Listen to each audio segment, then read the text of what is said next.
우리가 성경을 읽다 보면 성경의 인물들 중에 하나님의 은혜와 관련돼서 기념비 같은 돌을 세우는 경우를 보게 됩니다. 그 첫 번째 경우가 아마 야곱이 아닌가 생각이 들어요. 여러분, 야곱은 그 에서를 피해 외삼촌 라반의 집으로 도주를 하게 됩니다. 그런데 라반의 집에 돌아가는 과정에서 광야를 만나게 되죠. 그곳에서 잠을 취하는데 너무나도 피곤하니까 돌을 취하여서 베개를 삼고 잠을 청하게 됩니다. 그런데 그렇게 힘든 순간에 하나님께서 야곱을 만나주시죠.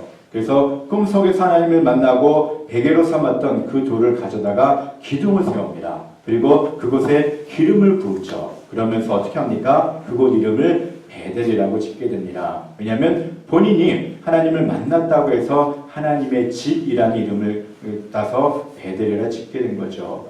그가 그 기둥을 세웠던 이유는 뭐냐면 내가 앞으로 어디를 가든지 이곳을 생각하며 나에게 은혜를 베풀어 주셨던 그 하나님의 은혜를 계속해서 기대하며 또 기억하겠다는 마음으로 기념비를 세웠던 겁니다. 또 성경에서 기념비를 세웠던 또 유명한 사람을 들라고 하면 아마 사무엘을 들 수 있지 않을까 생각됩니다. 이스라엘은 사사시대 때 영적으로 굉장한 암흑기를 지나게 됩니다. 그러고 나서 하나님께서 사무엘이라는 위대한 지도자를 세워주시는데요. 이 사무엘이 이스라엘의 지도자가 된 후에 가장 먼저 한 일이 뭐냐면 온 백성들을 미스바로 집결시킨 겁니다. 그래서 거기서 강조했던 건 뭐냐면 우리가 그동안 하나님 앞에 우상을 섬기며 범죄했으니 우리 모두 하나님 앞에 금식하며 회개하자라는 회개운동을 벌이게 됩니다. 그런데 그렇게 하자 하나님께서 어떤 일을 벌여주시냐면 멀리서 블레셋 군대가 쳐들어오는데 하나님께서 큰 우레를 발하여 주심으로 말미암아 기적과 같은 방법으로 블레셋 군대와 싸워서 이기게 만들어 주셨습니다. 그때 이 사무엘이 어떤 일을 하냐면 이 미스바와 셈 사이에 돌을 취해서 그것을 또 기둥으로 삼습니다. 기념비를 만들게 되죠. 그러면서 그곳 이름을 뭐라고 지었을까요? 바로 에벤 에셀, 도움의 돌. 하나님께서 도와주셔서 우리가 승리할 수 있었다라는 기념의 돌을 세운 겁니다. 사무엘이 여기다가 기념비를 세운 이유가 있어요. 바로 우리만 기억하는 것이 아니라 장차 우리 후대의 다음 자녀들도 이것을 보면서 하나님만이 우리에게 승리를 주시는 분이신 것을 깨닫게 하기 위해서 바로 이렇게 기념비를 세웠다는 얘기죠. 여러분, 미국에도 보면은요, 특별히 한국보다 미국에 기념비가 많은 것 같아요. 무슨 기념공원도 많고 기념비도 많은데 우리 한국 6.25 전쟁 참전 그런 기념비도 워싱턴에 있고 곳곳에 있어요. 그렇죠? 또 베트남 전쟁 기념비도 있고 또 여러 가지 많은 기념비들이 있습니다. 여러분, 이렇게 사람들이 기념비를 세우는 이유가 무엇일까요? 그것은 바로 뭐냐면 어떤 사건, 특정한 사건, 또 어떤 인물이 했던 위대한 업적을 기리기 위해서 바로 그런 기념비를 세운다는 얘기입니다. 여러분, 오늘 본문도 보면은요, 하나님 앞에 솔로몬이 기념비를 세우는 내용을 담고 있습니다. 사실 기념비는 아니고 기둥이지만 어떻게 보면은 하나님 앞에 감사하는 마음을 가지고 또 하나님이 하신 일에 대해서 기념하기 위해서 우리가 기념비다라고 이야기를 할 수 있을 것 같습니다. 여러분, 솔로몬은 어떤 사람이었을까요? 솔로몬은 어린 시절에 왕이 되었어요. 사실 솔로몬이 왕이 될 수 있는 여건이 그렇게 높지 않았습니다. 다윗에게는 수많은 아들들이 있었고요. 그 중에 몇몇 아들들은 백성들의 신망을 쌓았던 그런 아들이었어요.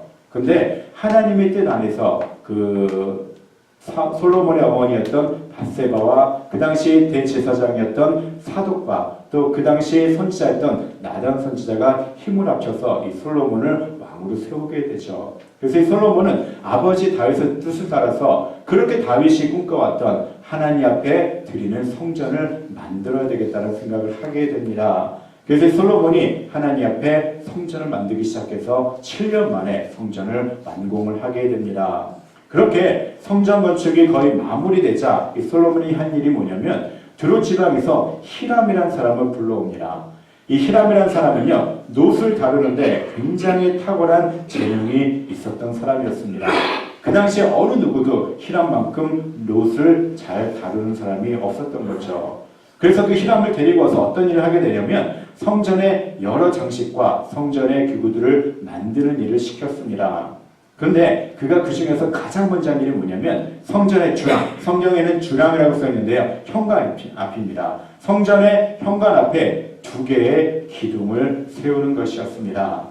15절 말씀 보면 이 두 기둥의 높이를 18규빗이라고 이야기하고 있고요. 둘레는 12규빗이라고 이야기합니다. 여러분 큐빗은 어느 정도가 될까요? 한 규빗은 바로 성인의 이 팔꿈치에서 이 중지 끝까지의 길이라고 합니다. 저 같은 경우는 좀 팔이 짧아서 센티미터가 작겠지만 보통 성인들은 45cm 정도 된다고 합니다. 그리고 인치로 따지면 17인치 정도 된다라고 이야기를 하죠.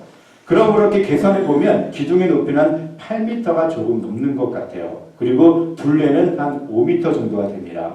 근데 여러분 기둥이라고 하면은 이렇지 않잖아요. 보통 기둥은 좀 얇고 높아야 되잖아요. 그렇죠? 근데 이것은 높이하고 둘레하고 이렇게 큰 차이가 없어요. 그러고 보면 이것은 오히려 기둥이라고 하기보다는 기념비적인 그런 건축물이라고 우리가 볼 수가 있습니다. 그렇다면 솔로몬은 성전 건축을 하고 왜 이 두 개의 놋기둥을 세웠을까요? 그 이유를 놋기둥의 이름에서 우리가 찾아볼 수가 있습니다. 21절을 보면 두 기둥을 세우고 오른쪽을 야긴이라 불렀고요. 또 왼쪽을 보아스라고 부른 것을 보게 됩니다. 먼저 야긴에 대해서 생각해 보겠는데요. 야긴이란 말은 어떤 의미를 갖고 있냐면 제킨스, 영어로 야긴은 바로 저가 세우리라. 하나님이 세우시겠다라는 의미를 담고 있습니다. 성전을 지으면서 앞으로 이스라엘은 하나님께서 세워 나갈 것이다라는 의미를 담고 있는 거죠. 여기서 세운다는 말은 어떤 의미를 갖고 있냐면 하나님이 이스라엘 백성들과 언약을 세우실 때 사용했던 단어와 같은 단어입니다. 하나님이 우리에게 언약을 주셨으니 우리가 성전에서 하나님을 예배할 때 하나님께서 그 언약을 이루어 주실 것이다라는 의미를 담고 그런 야긴이라는 이름을 세웠던 겁니다. 여러분 생각해 보십시오. 솔로몬이 아무리 위대한 왕이었다고 하더라도 그 어린 나이에 성전을 건축할 때 얼마나 많은 방해 공작이 있었을까요? 7년 동안 성전을 지으면서 순탄하지만은 않았을 겁니다. 여러분 교회도 개척을 하다 보면은 참 건축을 하다 보면 건축이 잘 될 것 같은데 어느 순간에 이런 일이 펑 터지고 어려운 일들을 많이 겪은 내용들을 듣게 됩니다. 솔로몬도 마찬가지였을 거예요. 7년 동안 성전을 지으면서 여러 가지 많은 어려움들이 있었을 겁니다. 하지만 결국은 누구 때문에? 하나님의 은혜 때문에 성전이 세워졌음을 고백하고 있는 겁니다. 여기서 우리가 깨달을 수 있는 사실이 하나가 있는데요. 우리가 지금의 자리에 오르기까지는 바로 하나님의 은혜 없이는 불가능했다는 얘기입니다. 하나님이 세워주셨기 때문에 우리가 여기까지 올 수 있었다는 얘기죠. 그런데 많은 사람들은 자신의 힘으로 무엇인가를 이루었다라고 생각하는 경우가 참 많이 있습니다. 그래서 부유해지거나 어떤 분야에서 탁월해지면 자신을 자랑하며 마음이 교만해지는 경우가 참 많이 있죠. 여러분 성경에서 대표적인 사람을 들려면 누구를 들 수가 있을까요? 바로 사울 왕이죠. 그렇죠? 사울은 사실 보잘것없는 그런 지파에서 왕이 되었습니다. 베냐민 지파였죠. 그는 아주 겸손한 사람이었어요. 그렇기 때문에 하나님께서 사울을 왕으로 세워주셨죠. 그런데 그가 왕이 돼서 하나님의 은혜로 나가는 전쟁마다 승리하게 됩니다. 그러면 이 모든 것들이 다 하나님의 은혜였다라고 고백을 해야 될 텐데요. 사울은 점점 마음이 교만해지기 시작합니다. 아, 내가 이 정도 힘이 생겼구나. 또 내가 다스리는 이스라엘이 이렇게 강대국이 되었구나 하면서 왕의 자리에 집착을 하게 되죠. 그는 자기가 하나님께서 베풀어 주셨던 그 첫 은혜, 그 초심을 완전 잃어버리게 되었던 거죠. 그의 최후는 결국 어떻게 됩니까? 하나님을 인정하지 않게 됩니다. 그래서 결국은 아주 끔찍한 최후를 맞이하게 되죠. 여러분, 우리가 주어진 삶을 살면서 초심을 끝까지 지키는 일이 그렇게 쉽지만은 않습니다. 여러분, 신앙생활을 잘하는 비결은 뭐냐면 내가 처음 하나님을 만났을 때 크게 은혜 받았던 그 은혜를 끝까지 기억하며 그 은혜를 계속해서 사모할 때 우리가 신앙생활을 잘 할 수가 있어요. 신앙생활을 하다가 우리가 삐끗한 이유가 뭐냐면 방심하기 때문에 그렇습니다. 또 마음이 교만해지기 때문에 그렇습니다. 또 마음이 우리가 초심을 잃어버리기 때문에 그렇죠. 주변에도 보면 어떤 일을 시작했을 때 좋은 마음으로 시작하다가도 점점 자신의 이익을 생각하며 초심을 잃어버리고 마음이 변질되는 경우를 가끔씩 보게 됩니다. 여러분, 그래서 기념비가 필요했던 것 같아요. 기념비를 보면서 다시 초심으로 돌아가기 위해서 우리가 기념비를 만들 필요가 있다는 얘기입니다. 야긴을 보면서 하나님이 세워주셨구나. 내가 잘 될 때 그 야긴을 생각하며 하나님이 나를 이렇게 세워주셨구나라고 기억해야 된다는 얘기죠. 여러분, 사무엘이 미스바와 샘 사이에 돌을 세우고 에벤에서이라 이름을 지은 이유가 바로 여기 있었다는 얘기죠. 지금까지 전쟁에서 승리했는데 바로 그것이 하나님의 도움 때문이었다는 것을 기념하기 위해서 그랬다는 얘기입니다. 그렇기 때문에 사무엘은 어떤 순간을 만나도 어디를 가든지 그 하나님의 도우심 안에 거할 수 있었고 또 끝까지 초심을 잃지 않고 하나님 앞에 쓰임받을 수 있었던 겁니다. 여러분, 이 초심에 대해서 이야기할 때 우리가 깊이 생각해 볼 성경인물이 있다면 바로 야곱이 아닌가 생각해 봅니다. 여러분, 야곱은 참 파란만장한 삶을 살았어요. 하지만 그럼에도 불구하고 야곱의 삶을 되돌아보면 정말 하나님께서 기가 막히게 야곱에게 복을 주셨구나라는 생각을 하게 됩니다. 여러분, 야곱은 사실 죽을 수밖에 없었던 운명이었어요. 왜냐하면 형 에서를 속인 일로 말미암아 형 에서가 400명을 거느리고 야곱을 죽이려 왔습니다. 그런데 그가 야곱 강가에서 하나님 앞에 기도했더니 어떻습니까? 하나님께서 에서의 마음을 완전 녹여주시죠. 그래서 결국은 그가 어떻게 합니까? 고향으로 돌아갈 수 있는 기회를 갖게 되었던 거예요. 그래서 여러분 한번 생각해 보십시오. 야곱이 이 에서와의 문제가 해결됐을 때 야곱이 가장 먼저 가야 할 곳은 어디였냐면 아버지 집도 아니었어요. 바로 베델이었어요. 왜냐하면 그가 베델에서 어떤 약속을 합니까? 그가 외삼촌 라반의 집에 갔을 때 꿈에서 하나님을 만났을 때 그곳을 자기가 뱄던 돌베개를 기둥으로 세우고 기름을 붓고 하나님 앞에 어떤 약속을 합니까? 나로 하여금 평안히 아버지 집으로 가게 한다면 이곳이 하나님의 집이 될 것인가 하면서 베델이라고 지었죠. 그렇다면 그가 모든 문제를 해결을 받았을 때 가장 먼저 가야 될 곳이 바로 베델이었다는 얘기입니다. 베델에 가서 하나님 앞에 먼저 예배를 드리고 감사하고 또 그곳에서 하나님 앞에 경배를 드린 후에 그 나머지 일들을 했어야 되죠. 하지만 야곱에게는 수많은 가족들이 있었어요. 그 가족들을 데리고 이 베델로 가기가 너무 힘들었던 겁니다. 그래서 베델로 가는 도중에 세겜이라는 성에 잠시 머물게 되죠.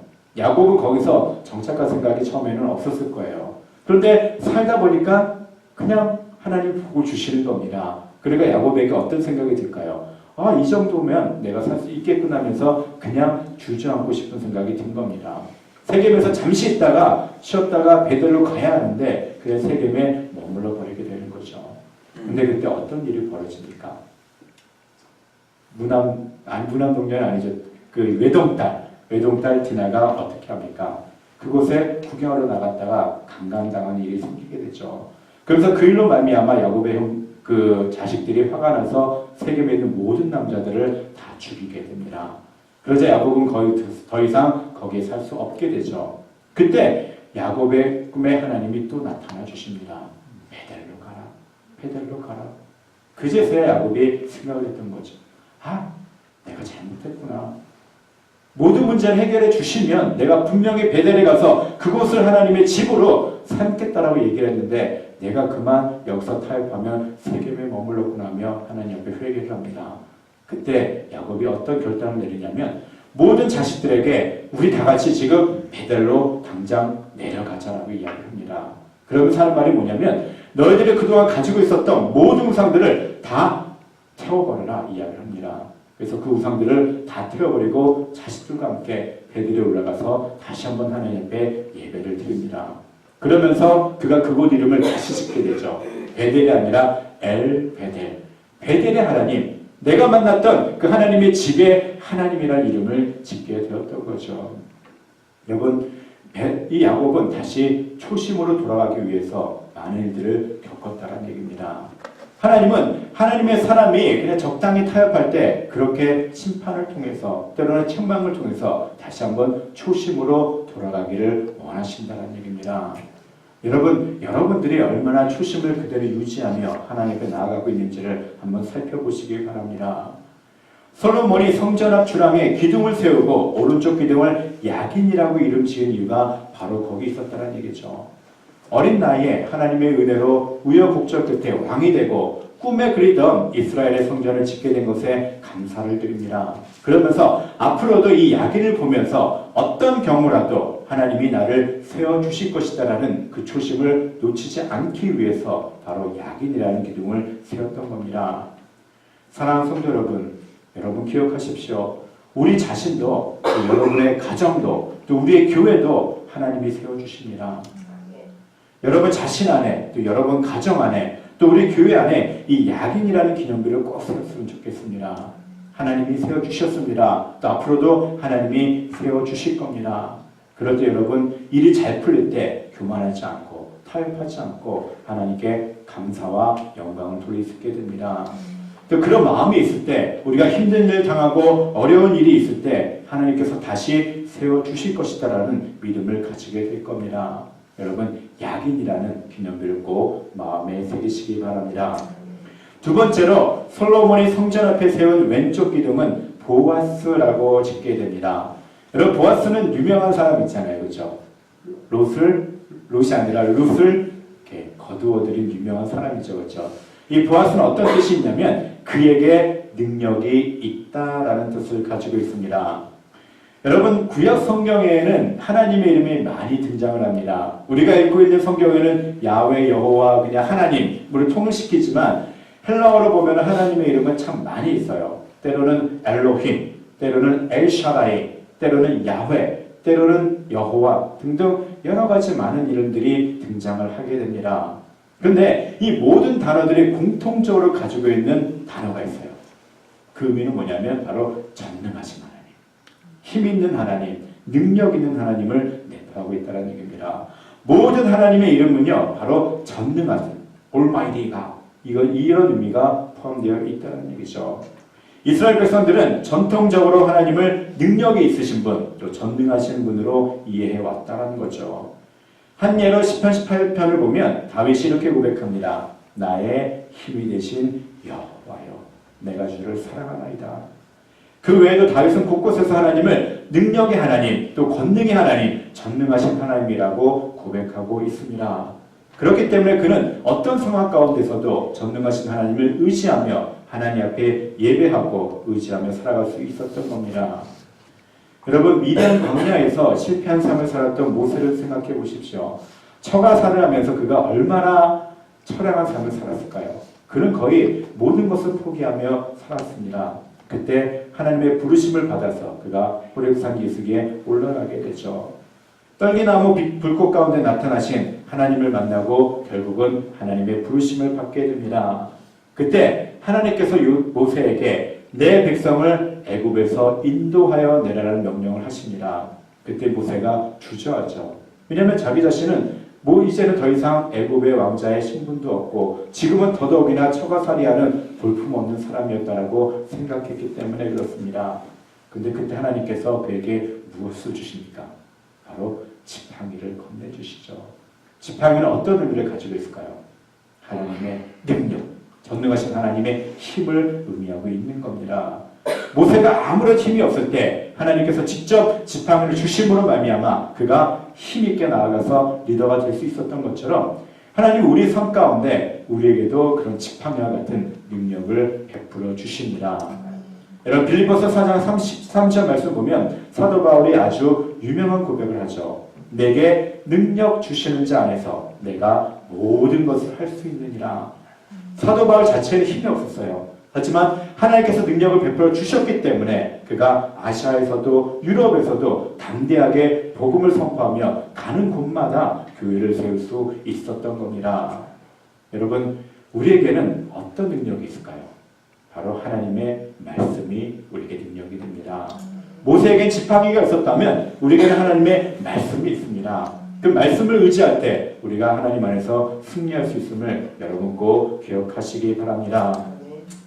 솔로몬은 성전 앞에 야긴과 보아스를 세우면서 이스라엘 백성들의 성전을 드나들면서 야긴과 보아스를 볼 때마다 모든 것을 하나님께서 세우셨다라는 감사와 찬양을 드리고 또 하나님의 능력으로 이 왕국을 영원토록 지켜 주옵소서라는 기도를 드리기를 원했던 겁니다. 사랑하는 성도 여러분, 하나님께서 여러분의 삶에 능력이 되심을 믿으십니까? 보아스의 하나님이 바로 우리의 하나님이 되십니다. 하나님 그 말씀을 통해서 우리에게 힘을 주시고 그 말씀을 통해서 우리에게 능력을 주심을 여러분 기억하시고 힘들고 어려운 순간마다 전능하신 하나님의 손, 또 능력 있는 하나님의 손을 의지하며 늘 승리하는 삶을 사시기를 주님의 이름으로 축원해 드립니다. 한편 솔로몬은 야긴과 보아스를 세우고 그곳에 장식을 한 것을 볼 수가 있는데요. 여러분 장식을 한 이유는 뭐냐면 그냥 보기 좋으라고 장식을 한 것이 아니라 거기에 의미를 담기 위해서 장식을 했습니다. 그렇다면 두 기둥 위에 한 장식은 무엇과 무엇이었는지 한번 살펴볼게요. 먼저 두 기둥 꼭대기에 있는 머리에는 백합화 모양으로 장식했고요. 또 머리에 있는 그물 곁은 둥근 곳으로 돌아가며 각기 석류 200개로 장식을 합니다. 여러분 먼저 백합에 대해서 생각을 해볼게요. 여러분 백합꽃은 어떤 의미를 상징할까요? 순결, 그렇죠. 백합은 하얘서 순결을 상징합니다. 근데 저는 미국에 와서 느꼈는데요. 백합화가 참 이쁘긴 하지만 백합 알러지가 있는 사람들이 꽤 많더라고요. 백합화를 부활절에 이렇게 딱 갖다 주잖아요. 그러면 성가대원들이 다 노래를 몇몇이 못하더라고요. 그래서 백합화가 별로 그렇게 좋지가 않네라는 생각도 물론 해봤지만 백합은 어쨌든 순수함, 또 깨끗함, 또 순결함을 의미합니다. 솔로몬은 자신과 이스라엘 백성들의 믿음이 하나님 앞에서 늘 그렇게 깨끗하고 순결하다는 바람으로 기둥 꼭대기에 백합으로 장식을 한 것 같아 보입니다. 여러분 아가서 2장 2절 솔로몬이 지은 것을 보면 여자들 중에 나의 사랑하는 자는 가시나무 가운데 백합화 같도다라고 합니다. 여러분 여자들 중에서도 자기가 사랑하는 사람들은 수많은 가시나무가 있지만 그 중에 백합화 같다는 얘기죠. 그만큼 사랑스럽다는 이야기입니다. 또 호세아 14장 50절 말씀 보면 내가 이스라엘에게 이슬과 같으리니 그가 백합화같이 피겠고 이스라엘에 백합화같이 피겠다라고 고백하고 있는 것을 보게 됩니다. 이처럼 백합은 신부의 순결함을 나타내기도 하고 또 하나님 앞에 선택받음을 의미하기도 합니다. 여러분 솔로몬이 이 백합화를 장식했던 건 뭐냐면 우리가 하나님 앞에 선택받은 백성으로 이방신을 섬기지 않고 오직 하나님만 섬기라는 의미를 가지고 백합화를 장식했던 것을 여러분 꼭 기억하시기 바랍니다. 여러분 우리도 마찬가지죠. 우리는 백합화 같은 존재입니다.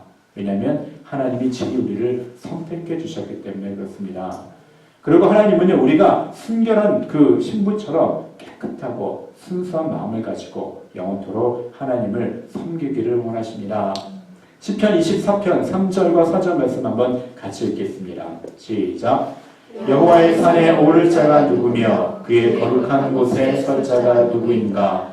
곧 손이 깨끗하며 마음이 청결하며 뜻을 허탄한 데에 두지 아니하며 거짓 맹세하지 아니한 자로다.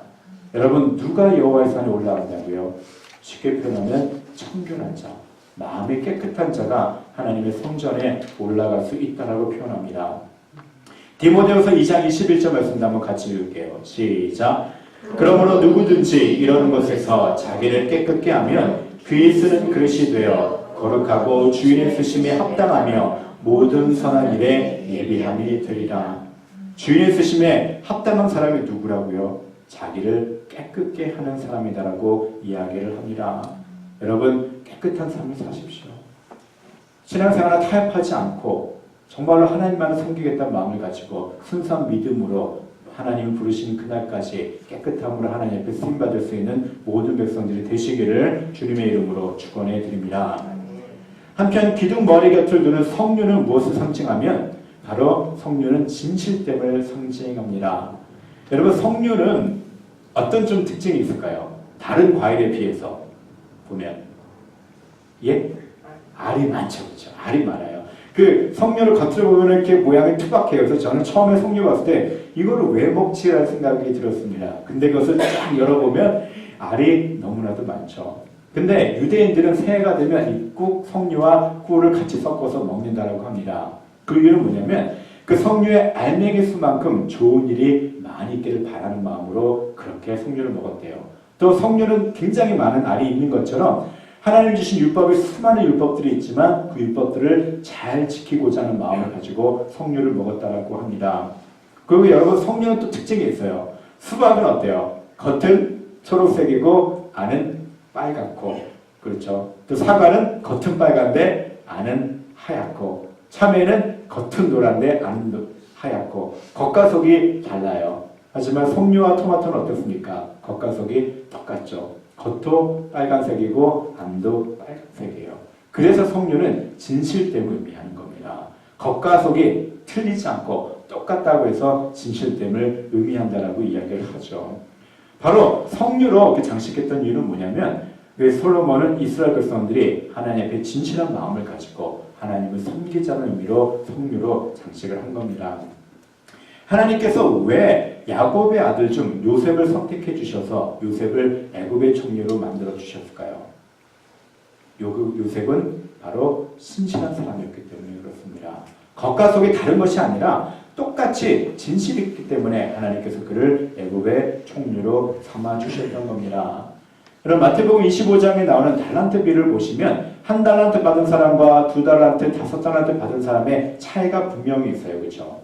한 달란트 받은 사람은 주인을 신뢰하지 못했어요. 자신에게 한 달란트 받은 걸 가지고 만족하지 않고 주변의 사람들과 비교를 하면서 그것을 그냥 땅에 묻어버리죠. 하지만 두 달란트 받은 사람과 다섯 달란트 받은 사람은 주인을 신뢰했습니다.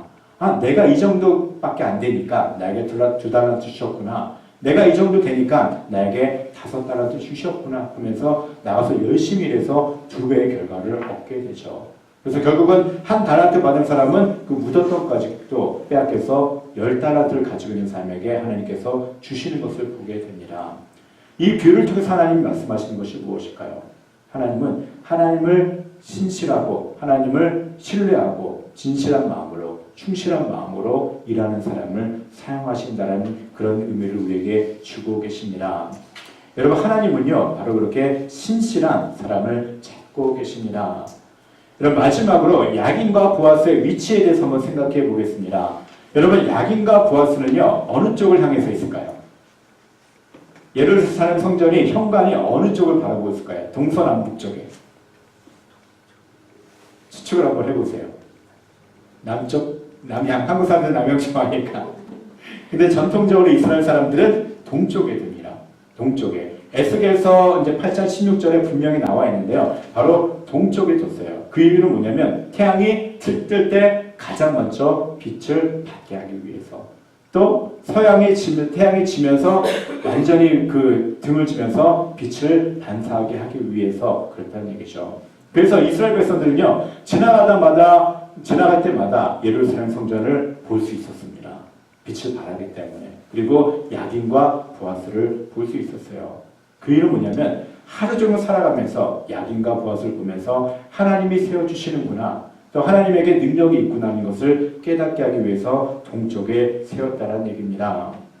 여러분, 고린도전서 3장 16절 말씀 보면 너희는 너희가 하나님의 성전인 것과 하나님의 성전이 너희 안에 계시는 것을 알지 못하느냐라고 말씀하고 있습니다.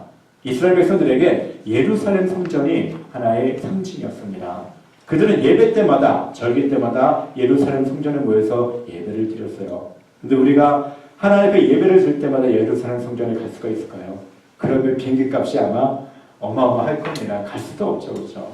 근데 하나님께서는요, 감사하게도 우리의 성전이 바로 우리의 마음이 하나님의 성전이다라고 말씀하고 있습니다.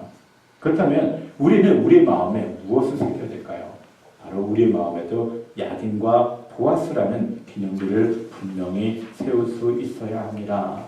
여러분, 지금까지 살아온 날들을 되돌아보며 하나님의 은혜로 하나님이 나를 세워주셔서 여기까지 왔습니다라고 감사하는 마음으로 야긴이라는 기둥을 세워보십시오. 그리고 앞으로 힘든 일이 생길 때마다 보아스라는 기둥을 세워서 하나님, 전능하신 하나님에게 능력이 있습니다. 그 하나님의 능력으로 이길 수 있도록 나를 붙들어 달라고 여러분 보아스라는 기념비를 꼭 세우시기 바랍니다. 그래서 나태해질 때마다 그 기념비를 보면서 초심으로 꼭 돌아가십시오. 하나님, 날마다 하나님이 세워주시는 그 은혜로만 살아갑니다. 하나님, 날마다 하나님이 부어주시는 그 능력으로만 살아갑니다. 여러분 그렇게 고백하셔서 평생 하나님 앞에 쓰임받을 수 있는 복된 삶을 사시기를 주님의 이름으로 축원해 드립니다. 우리 시간 하나님 앞에 찬양 드리시고 기도할 텐데요. 하나님은 한 번도 약속을 어기신 적이 없습니다. 그래서 나도 하나님 그 약속을 지키며 살아가겠습니다라고 고백하며 찬양하고 결단의 기도를 드리시기 바랍니다.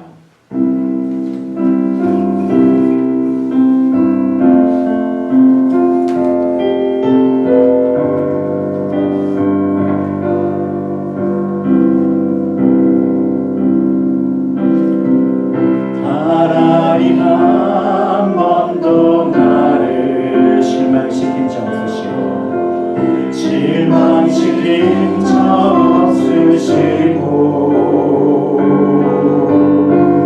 언제나 공평과 은혜로 나를 지키셨네. 오신실하신 주, 오신실하신 주,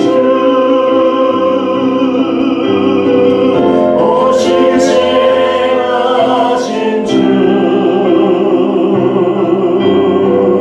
내 너를 떠나지도 않으리라,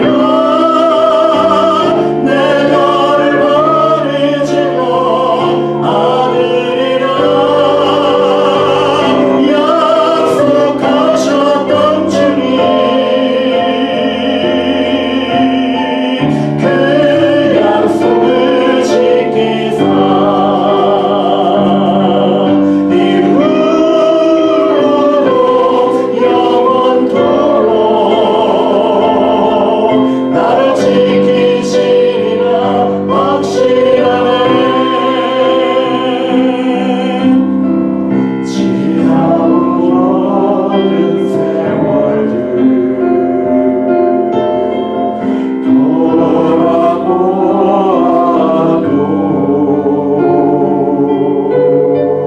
그 어느 것하라 주의 손길 안 미친 것 전혀. 다같이 오른손을 들고 고백합니다. 오신실하신 주, 오신실하신 주, 오신실하신 주, 내 너를 떠나지도 않으리라, 내 너를 버리지도 않으리라 약속하셨던 주님, 그 약속을 지키사 이후로도 영원토록 나를 지키시리라 확실하네. 아멘. 이 시간 하나님 앞에 기도할 때요, 하나님 그동안 지켜주신 데 감사합니다. 약속을 지켜주시고 우리의 삶을 평탄하게 해주신 것 감사합니다라고 감사의 기도를 드리시고, 오늘 말씀을 들으면서 하나님 야긴처럼 내가 기념비를 세워서 하나님께서 나를 세워주심을 늘 기억하겠습니다. 또 보아스라는 기념일기를 세워서 힘들 때마다 어려울 때마다 하나님의 능력이 있음을 고백하며 하나님의 능력을 의지하며 살겠습니다라고 여러분 결단의 기도를 드리시기 바랍니다. 우리 다 같이 기도하겠습니다.